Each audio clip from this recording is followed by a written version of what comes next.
So we're going to start with the Barbarian class group. Warrior, primary ability, Strength. Updates. This is what matters right now. Here's the main updates on this class, most of which are inspired by the player's handbook survey in 2021. Interesting. Rage can now be extended with a bonus action each round. Taking action or taking damage doesn't extend it. Comma. So I'm assuming there might be something on the bottom of the table that expands on that. Focusing on that, that's good. I'd like to see an or. I think an or would be good. Just like, okay, I took damage, so now I have my bonus action this turn. Oh, I didn't take damage? Okay, I have to use my bonus action this turn. I could see an or being preferable there, unless there is a reason to... yeah, or maybe causing damage extends it. I don't know. There's a comma there. Oh, there it is. But forcing someone to make a saving throw does. Okay. Question answered, but more questions brought up. The focus is now on what you do, not on what's done to you. I like that. That it's actually... as a player... I like the idea of you're in a rage, so when they hit you, you get angrier. I mean, that's always fit. But from a player standpoint, oh, they didn't do damage this round, and so I wasted my rage. That sucks. So, yeah, this is, I think, a good thing. Also, playtest rage can last for 10 minutes rather than 1 minute.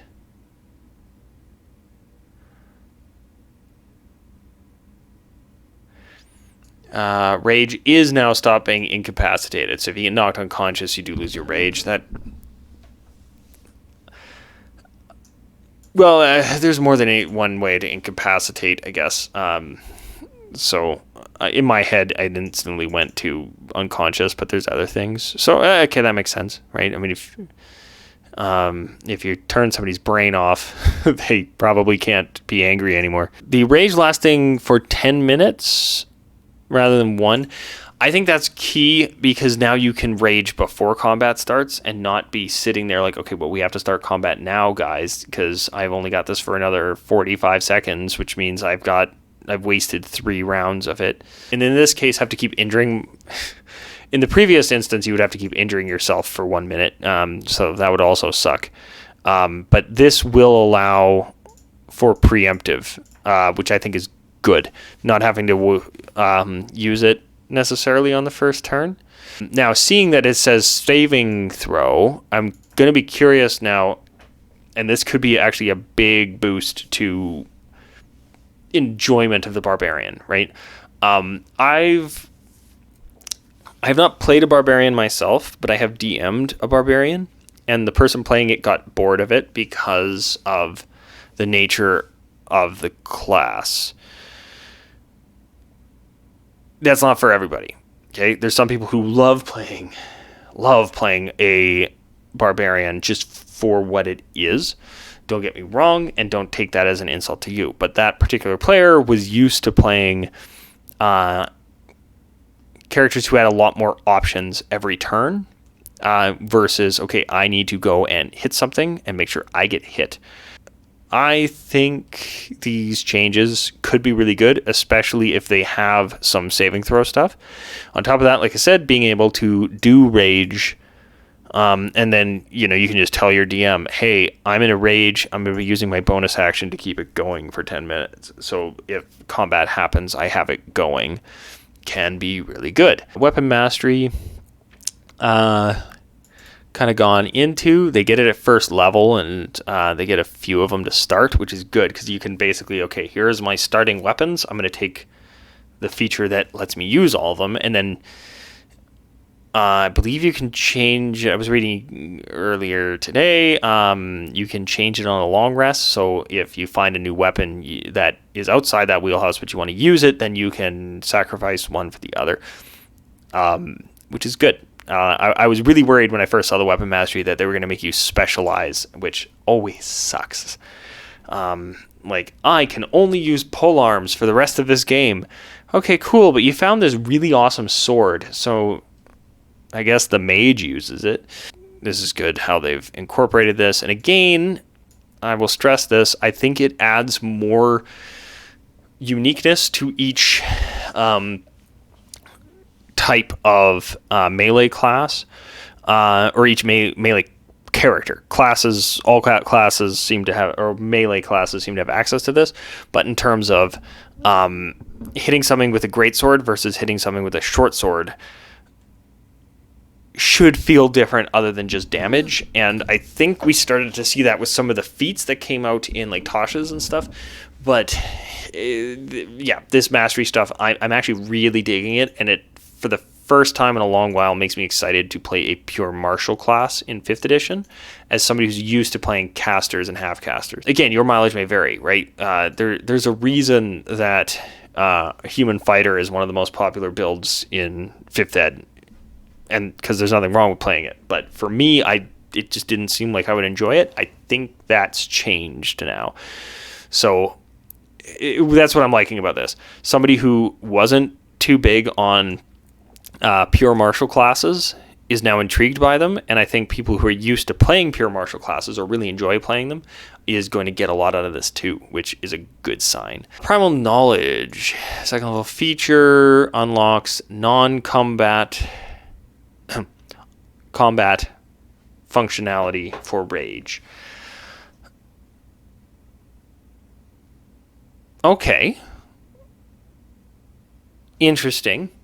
Now I'm extra intrigued, because rage has always been, that's one of the whole things about it being 1 minute, is it has always been very, very combat oriented. This is interesting to me because outside of combat is where barbarians have often struggled, unless you need something really heavy moved. Usually charisma's a dump stat. They're not as perceptive. They're often just purposefully, both in their RP and in just, that's where they're useful, waiting for combat to happen. So having more options for your barbarian is actually really cool.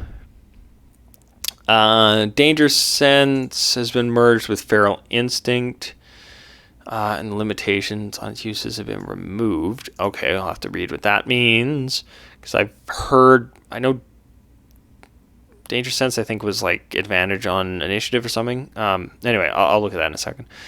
Dominal Might has moved from 18th to 9th. That's a huge change. I don't know this class feature offhand, though.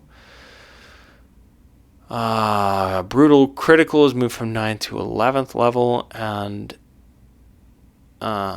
its extra damage has been increased and now scales with your level. Okay, so yeah, making something more powerful but moving it to later, perfectly fine, especially because it sounds like they moved some other stuff earlier, wherever I saw that, as well as having whatever Primal Knowledge ends up doing, giving you more options earlier on for other stuff. Persistent Rage, 15th to 13th, okay. Again, we'll have to see what that means in a moment. Relentless Rage, 11th to 15th. Rather than restoring you to 1 hit point, it restores a number of hit points equal to twice your barbarian level. This change will help prevent... Okay. I'm thinking that is something like the half-orc thing where you come back with 1 hit point. But in this case, now you're coming back with like 15 hit points. So you don't just instantly die to, somebody looking at you the wrong way. Primal Champion moved from 20th to 18th and increase. Okay. I think, because I believe Primal Champion was the capstone, it's sounding to me like they have moved capstone features to lower level, which could be really cool. Again, getting to some of the big juicy stuff sooner for high level could be really good, because high level play is so rare that getting to your capstone level 20 stuff earlier could be really good, as well as opens up multi-classing a bit more. I'm also seeing feat specifically right now at 4th level. I'll have to see when I get to the caster classes if this is going back to 3.5 or Pathfinder kind of style, where in 5th ed you just get a either or, right? You get ability score increase or a feat is the usual thing, and then feats are optional. This sounds to me, seeing this here, you just get one. This could be a martial specific thing of martial players, because their options are lower than a lot of other classes in terms of turn by turn type stuff. If you're the best option is to hit it with a sword, giving you more cooler ways of hitting things with a sword can be really good. So I'm thinking they're just going this route of like, no, you get feats, because that's very. I've got my Pathfinder character sheet here. In Pathfinder, like, you get tons of feats, and you get tons of like racial features, and you get tons of I'm playing a Unchained Rogue, and I get both general feats and class feats, or like they're called something a bit different for the class, but it's basically feats. This is also why some of these are likely going to get scaled back. If you're giving these feats out like candy, and you're going to also have ability score increases happening at the same intervals as they used to,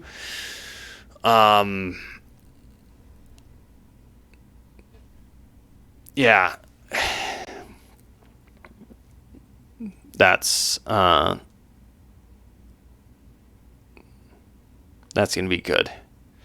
But they're going to have to scale them back, because there's some feats that are going to be like a character getting to take ability score increases every 4 levels and a feat every 4 levels could get really silly. Some of these are happening every 3 levels later on, so that's why I'm thinking this is going to be very much a you just get them. So they might be revamping, largely revamping the feature or the feat features, which I'm here for. I like choice. Don't get me wrong. I will always take more choices over less. Generally speaking, I think it can get a little out of hand, but like, I always love the idea of feats, but I know mechanically oftentimes the most logical thing is to do an ability score increase. So having feats just inherently happen, I think, is going to be really nice if that's what they're going for. Okay, so a few things I also noticed, I was ranting before. These epic boons, I think, are going to be the capstones now, or replacing and like moving the capstones earlier, which means you can take 2 levels in a different class without hating it. I would also be curious. It says epic boon at 20th level, but the I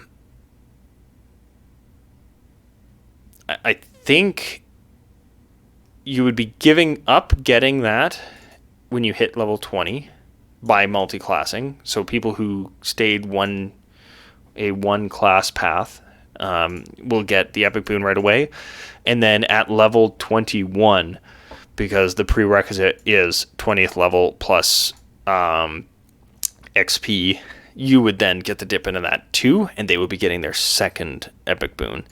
I think that's kind of what I'm seeing. I could be wrong, but I do like this, where like the last 2 levels aren't as crucial.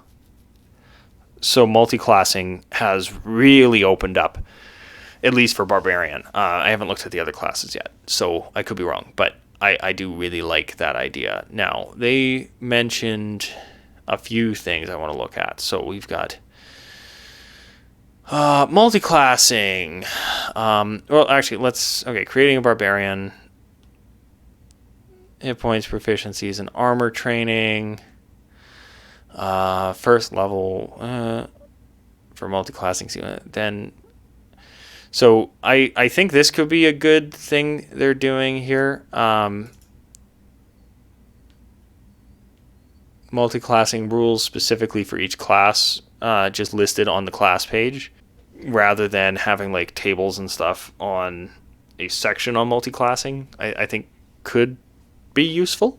I don't know which I prefer. In my head, I like this without reading it yet, but I like the simplicity of it, where you just get this stuff. There are specific things that probably don't overlap, right? They'll probably mention somewhere in there about how like this second attack doesn't stack, right? But I kind of like just having a paragraph on each class page about how it is different if you're multi-classing into it. I think is actually a much... I think it's going to do two things. One, I like the layout better. And two, I think it'll encourage people to multi-class more. If you can make multi-classing easier to comprehend for a lot of people, because it's really easy to do, but a lot of people think it's going to be trickier than it is. Or if it's like, yeah, if you multi-class, here's how to do it. And I do like that it says if your group uses multi-classing rules, because some DMs don't allow it. Multi-classing does make generally for more powerful characters. That being said, I've heard rumor and whatnot that like multi-classing, they've nerfed it in the sense of like taking a dip into Warlock, for example, with the Eldritch Blast thing. Like you can't just take Warlock for Eldritch Blast. But I've also seen they made Warlock much easier to multitask into. So win-win. That's a bonus. Everybody wins. Except for people who just wanted Eldritch Blast. But yeah, overall, I'm liking that layout option, and I think this could really encourage multi-classing, because then you see every time you flip to a class the potential to multi-class into it, rather than having to go look up specifically the multi-classing rules and find the character and how it lines up.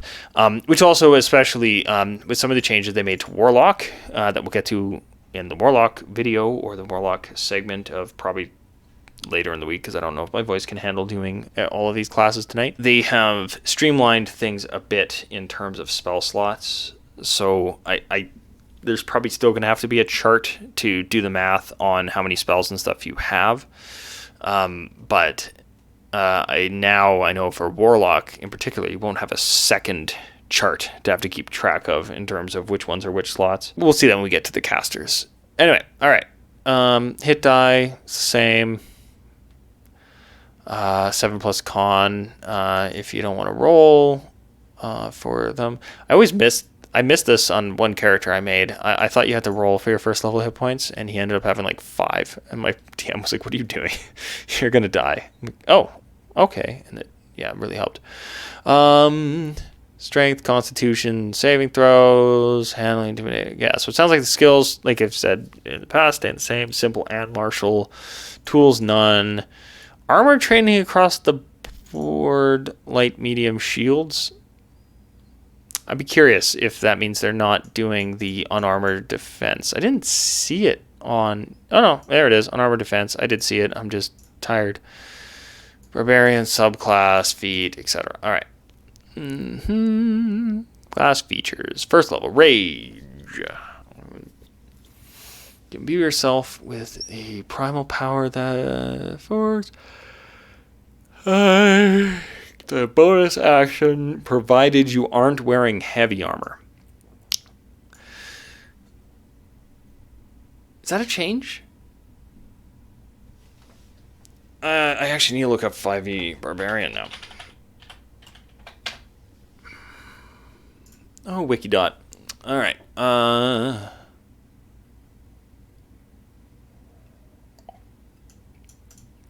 No. Okay.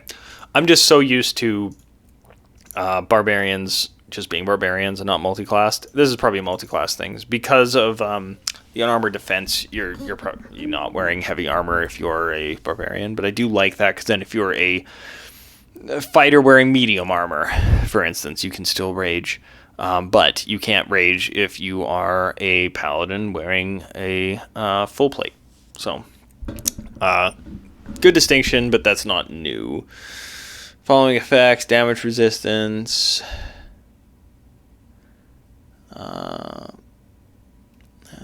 Gain a bonus to damage.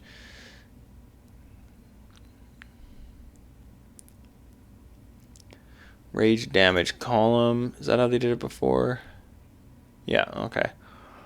Nothing changed there. Oops, wrong one. Do I need that still? No. Okay, can't cast spells.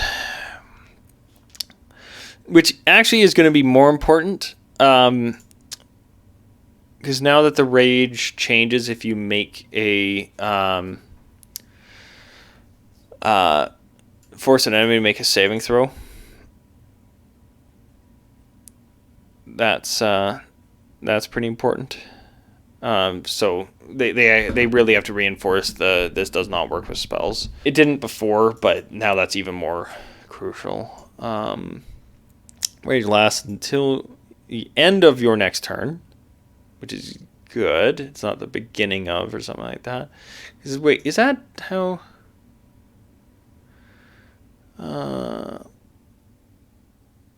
1 minute. It ends early if you are knocked unconscious, or if your turn ends and you haven't attacked a hostile creature.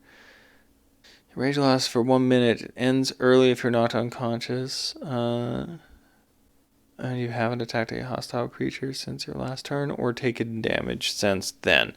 Okay, so it is what I thought. Like if you miss, like you can.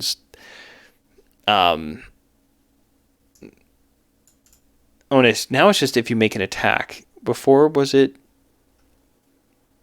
haven't attacked a hostile creature? Okay. Yeah, so an attack would still do it. But yeah, if they're out of range and you're running towards them, you can maintain it even if the arrows miss. So that's still the big change. And then, so you can make an attack roll, force a saving throw, which is nice. I was just worried when they said specifically to the changes that it was saving throw stuff, that this might have been going away, but that would have been kind of silly. But adding this versus the taking damage, I think is really important. Also interesting that the taking damage has been removed from the list. It's not that they added additional, but I can get behind that. Because again, they said they're trying to make it more focused on your actions rather than the actions of the opponents. Each time the range is extended, it lasts till the end of your next turn. You can maintain it for 10 minutes. Enter a rage. The number of times shown on the chart. Gain all expenses on a long rest. Yeah, and that's a big annoying thing, is that you don't get them back on a short rest. So you have to maintain them throughout the day. So if you have a combat that just goes really poorly in terms of being a barbarian early on in the day, and then just makes the rest of your day terrible. So being able to make sure, like, I'm going to use rage once at the beginning of this combat, and unless something silly happens against me, I have rage going the rest of the combat. I think is actually like a good move. Unarmored defense, dex and con. You can use a shield. Was that the way it was before? Yes. Okay. Cool. Weapon mastery. We've seen that. Yeah, and this specifies, because I was curious whether this meant like a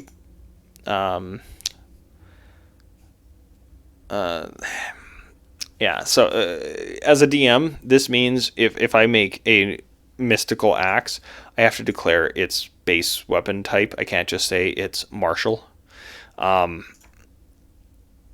I think that might have been the case, though, even for monks previously, because they had, like, here are the weapons that are specifically monk. But then I think you could add on to the item, if you're making it, that it was a monk weapon, even if without setting the base weapon. I can't remember. But either way, I like that this clarifies it. And that you can change it. Again, you can change it on a long rest. You get less than a fighter does by the look of it, which makes sense because they're more versatile. But this means that whichever weapons you start your game with, you can have the weapon mastery on. And yeah, I just really like this idea. I think as long as they fix the feats that don't make this stuff get out of hand, it's going to make each character play a lot different just based on the weapons they take, not just on the damage those weapons can do. Because, I would, man, having, like, the choice of, okay, I'm going to pull out the Morning Star for these guys because I want to give them all disadvantage. These guys, you got a whole bunch of goblins running at us. I'm pulling out the Great Sword and cleaving, right? That's cool. That gives a lot of choice. That gives a lot of options, and that's something that sometimes feels lacking. Not for everybody, but I've met some who do. Okay, primal knowledge, another skill of your choice. From the list of the barbarian at first level, that's cool. That's fine. In addition, while your rage is active, you can channel primal power when you attempt certain tasks. Whenever you take an ability check using one of the following skills, you can make it as a strength check, even if you would normally use a different one. Okay.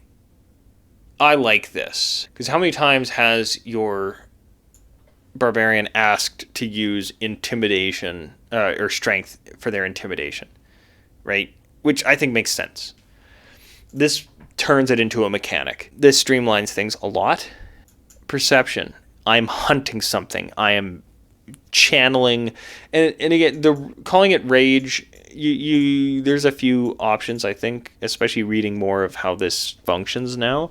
Of having, you might make a barbarian that rage doesn't fit as a descriptor, so you might call it something else. But just this idea of I'm going to channel the primal force within me to hunt my prey better. I love that from both a mechanic and an RP standpoint. Of like, I'm going to use my rage, right? Because I'm in this battle trance, right? Is almost kind of more what rage is a skin of. I'm going to use this and pull from this power within me, and it is going to let me become, stealthier. It's going to let me, be a better hunter. It's going to let me track my prey better. This is cool. They're giving a lot of stuff a level 2. Again, this strikes me as we want to encourage multi-classing. Reckless attacks, same idea as before. Subclass. Berserker is detailed after the class description. So this is basically the disclaimer. You have to go with, if you're doing this, you have to go with Berserker, because this won't be compatible necessarily with the old subclasses because stuff has changed. You gain the ability score improvement feat or another feat of your okay. I take it back. That's weird that they call that just feat. And they've made the ability score improvement a feat?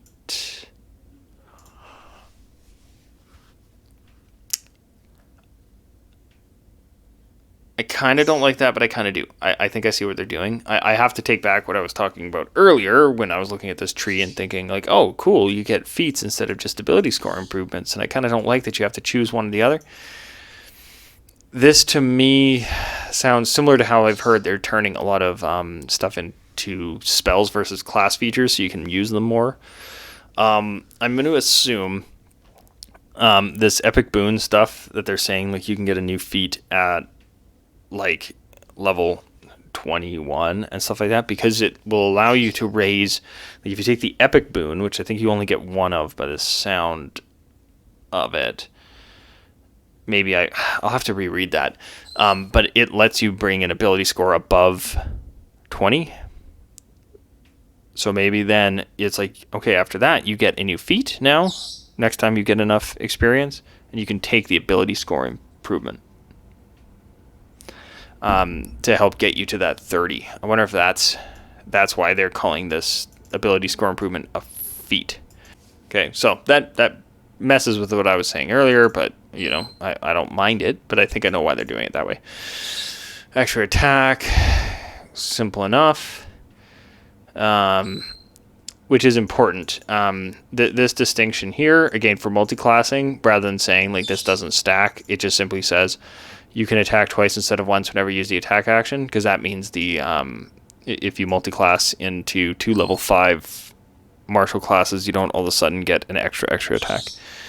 Faster movement. Yeah, cool. Pearl instincts so honed that you have advantage on initiative rolls and dex saving throws just in general. That's cool. That basically because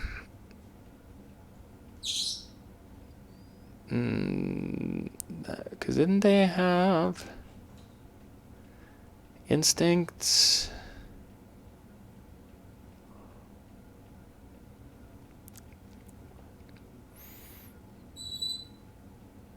Then merge with feral instinct and the limitation.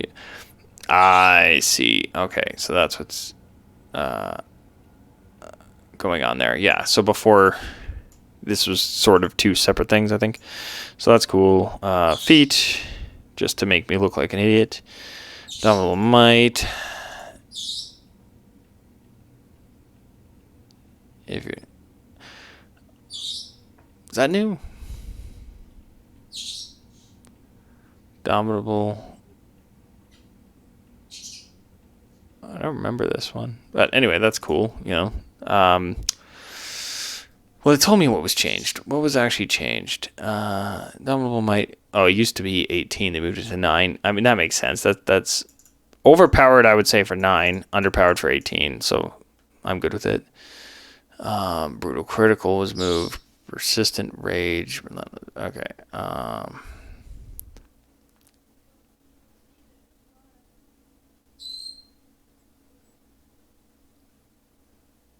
Brutal critical. They just changed. So a bunch of this stuff just changed its levels.